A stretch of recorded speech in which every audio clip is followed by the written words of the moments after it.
रूपन्देहीको सैना मैनामा अवस्थित आरम्भ चौतारी लघु वित्त वित्तीय लिमिटेडले आफ्ना संस्थामा आबद्ध सदस्यहरूका लागि वित्तीय साक्षरता तालिम कार्यक्रम सफलतापूर्वक सम्पन्न गरेको छ। कार्यक्रममा स्थानीय स्तरमा वित्तीय ज्ञान अभिवृद्धि गर्दै उद्यमशीलता विकास गर्ने उद्देश्य राखिएको थियो।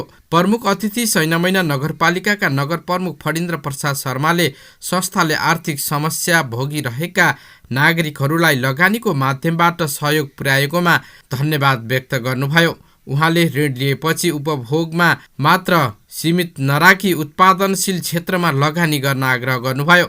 यस्ता कार्यक्रमले स्थानीय अर्थतन्त्र बलियो बनाउन मद्दत पुग्ने विश्वास व्यक्त गर्दै नगरपालिकाले आवश्यक समन्वय र सहकार्य गर्ने प्रतिबद्धता जनाउनुभयो। अनावश्यक रूपमा खर्च गर्नु भएन। तपाईहरुले दशैं आयो, तिहार आयो, अरु चाडपर्व आयो, हिसाब किताब नगरिकन खर्च गर्ने बानी थियो नि त हाम्रो पहिला। अब दशैंमा कति खर्च हो, कति छ खर्च, आम्दानी भन्दा कम भयो। हाम्रो आम्दानी 54 खर्च 58 भयो भने त सिद्धि हो।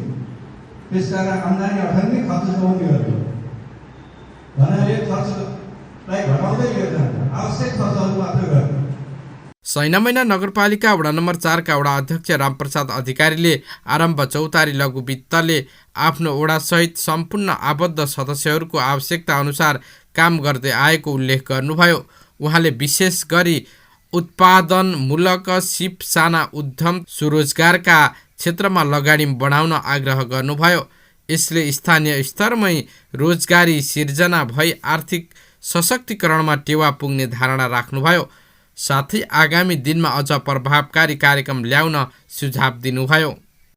नेपालमा चाहिँ सहकारीका कुराहरू, लघु वित्तका कुराहरू, फाइनान्सका कुराहरू, बैंकका कुराहरूलाई के गरे त भन्दा केन्द्रीकृत भएर रहेका बैंकहरूलाई विकेन्द्रित गरेर सबै गाविसहरू, तत्कालीन अवस्था गाविसहरू अहिलेका गाउँपालिका र नगरपालिकामा कारोबारका लागि पठाइए र पठाइसकेपछि गाउँ गाउँमा दिदीबहिनीहरूले आफ्नो आमा समूहको नाममा 10 रुपैयाँ, 20 रुपैयाँ, 30 रुपैयाँ, 50, 100 रुपैयाँ जुन जम्मा गर्दै आउनुभएको थियो पैसा, त्यो पैसालाई एउटा खुद्रुकेको रूपमा जम्मा गर्दै आउनुभयो र जम्मा गर्दै आइसकेपछि त्यो पैसालाई के गर्न थाल्नुभयो त भन्दा सहकारीको क्षेत्रमा चाहिँ जम्मा गर्न थाल्नुभयो, लघु वित्तमा पनि जम्मा गर्न थाल्नुभयो, फाइनान्सदेखि लिएर बैंकहरूमा पनि जम्मा गर्न थाल्नुभयो र बिस्तारै बिस्तारै तपाईको क्रमिक रूपमा सरकारले पनि गरेका कामहरू,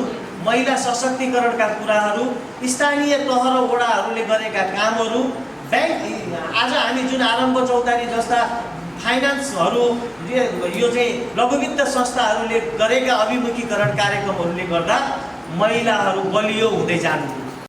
कार्यक्रममा संस्थाका संस्थापक, शेयर सदस्य तथा नेपाल फाइनान्सका शाखा प्रमुख यज्ञमणि घिमिरेले लघुवित्त संस्थाहरूले ग्रामीण तथा अर्ध शहरी क्षेत्रमा वित्तीय पहुँच विस्तार गर्न महत्त्वपूर्ण भूमिका खेलेको बताउनुभयो। बुटोल स्टेसन प्रमुख मधु कुँवरले उपस्थितिलाई स्थानीय समुदायको आवश्यकता अनुसार कार्यक्रम सञ्चालन गरिने स्पष्ट पार्नुभयो। उहाँले वित्तीय साक्षरता अभिवृद्धि बचतको बानी विकास तथा साना व्यवसाय प्रवर्धनमा संस्थाले निरन्तर काम गर्दै आएको जानकारी दिनुभयो। कार्यक्रमको स्वागत मन्तव्य मधु कुँवरले गर्नुभएको थियो। कार्यक्रमको अध्यक्षता आरम्भ चौतारी लघु वित्त प्रबन्धक कल्पना बन्जाडे सुवेदीले गर्नुभएको थियो। उहाँले कार्यक्रममा उपस्थिति सम्पूर्ण अतिथि, आबद्ध सदस्य तथा सहभागीहरूलाई धन्यवाद व्यक्त गर्दै संस्थाले आगामी दिनमा पनि आबद्ध सदस्यहरूको आवश्यकता अनुसार कार्यक्रम तथा लगानी विस्तार गर्ने प्रतिबद्धता जनाउनुभयो। कार्यक्रममा मुर्गियामा रहेको इलाका प्रहरी कार्यालयमा कार्यरत हवलदार सीता बस्नेत, सहायक हवलदार अनिल रायमाझी, पत्रकार दिनेश घिमिरे, विमल गैरे लगायतको आतिथ्यता रहेको थियो। आरम्भ चौतारी लघु वित्त वित्तीय लिमिटेडले सैनामैना क्षेत्रमा वित्तीय पहुँच विस्तार, उद्यमशीलता विकास र स्थानीय आर्थिक सशक्तिकरणमा महत्त्वपूर्ण योगदान पुर्याउँदै आएको देखिन्छ। यस्तो कार्यक्रमले समुदायमा सकारात्मक परिवर्तन ल्याउने विश्वास लिएको छ।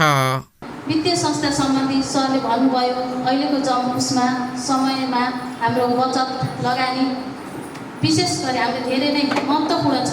हामीले कर्जा लगाउनु मात्रै ठुलो कुरा होइन, तिर्न सक्नु पनि हाम्रो ठुलो कुरा हो। बचत पनि हामीले भन्छौँ, हुन त गाउँघरको दिदीबहिनीहरूलाई हुन्छ नै भन्नुभयो, बचत गर्ने बानीको विकास गर्नुपर्छ। बचत भनेको हाम्रो के हो, बचत गर्दा हामीलाई पछि के फाइदा हुन्छ भन्ने विषयमा धेरै जानकारी पाइसक्नु भएको छ। त्यसमा मैले धेरै व्याख्या गर्न चाहिनँ। हो, गाउँघरको दिदीबहिनीले हिजो पनि म 2-3टा मिटिङमा गएँ, जाँदाखेरि यो वित्तीय संस्था भन्दा बित्तिकै मान्छेलाई के छ भने पैसा बचत गरिन्छ, हाम्रो पैसा ब्याङ्क भाग्छ कि ब्याङ्क डुब्छ कि ब्याङ्कले हाम्रो बचत फिर्ता गर्दैन कि भन्ने धेरैलाई चासोको विषय पनि छ। हुनुपर्ने हो। हामीले थोरै के बुझौँ भने जति पनि ब्याङ्कहरू हाम्रो वित्तीय संस्थाहरू लगानी गर्ने ब्याङ्कहरू छ, हामीले हजुरहरूको 500, 1000, 1500 बचतबाट हामीले साधारण कर्जा 2 लाख, 1 लाख, 50,000 गरी 7 लाखसम्म पनि हामीले वितरण गरेको पनि छ।